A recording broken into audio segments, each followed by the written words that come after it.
शहर के बाहरी इलाकों में हुई मूसलाधार बारिश।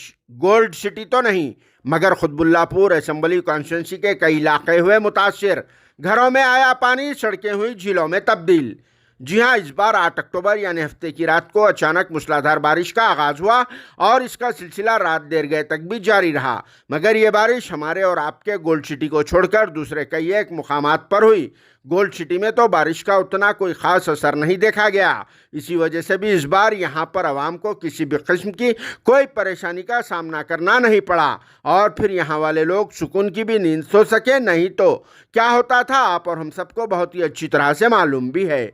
मगर अब की बार इस बार शहर के बाहरी इलाके बुरी तरह से मुतासिर हो गए। खासकर खुतबुल्लापुर असेंबली कॉन्स्टिट्यूंसी के कई एक इलाके अचानक हुई मूसलाधार बारिश की वजह से अफेक्टेड भी हो गए और फिर सेम यहाँ के वैसे ही प्रॉब्लम्स वहाँ भी पेश आने लगे, जिसकी वजह से बालानगर, जगतगिरी गुट्टा, ऑलविन कॉलोनी व दूसरे मुकामात पर रहने वाले लोगों का बुरा हाल हो गया। और फिर बेचारे ये लोग गोल्ड सिटी में रहने वाले लोगों के वैसे ही नींद में से उठकर प्रॉब्लम्स का सामना करना पड़ा और फिर सेम टू सेम यहाँ वालों के वैसे ही काम पर भी लग गए, क्योंकि इस मूसलाधार बारिश की वजह से पानी इनके घरों में तक दाखिल हो गया। और फिर सड़कों का तो हाल ही मत पूछो, जहां पर पानी ही पानी देखा गया और फिर इसकी वजह से यहाँ की सड़कें झीलों में भी तब्दील हो गई थी और इसी वजह से गाड़ियां भी मुतासिर हो गई। फिर सबसे ख़ास व अहम बात तो ये भी रही कि वहाँ पर भी ड्रेनेज के मैनहोल्स उबल पड़े और जो अक्सर व बेशतर यहाँ पर हमारे गोल्ड सिटी में देखने को मिला करते थे, जिस पर मुकामी लोगों ने कंसर्न बल्दिया वालों पर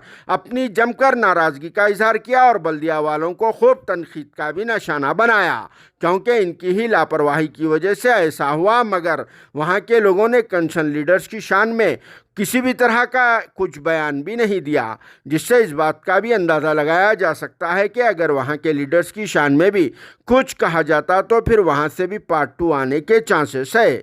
जिस पर आप सबका क्या कहना है कमेंट बॉक्स में ज़रूर जवाब देना और साथ में यहाँ के कुछ मनाजिर एक बार ज़रूर देख लेना।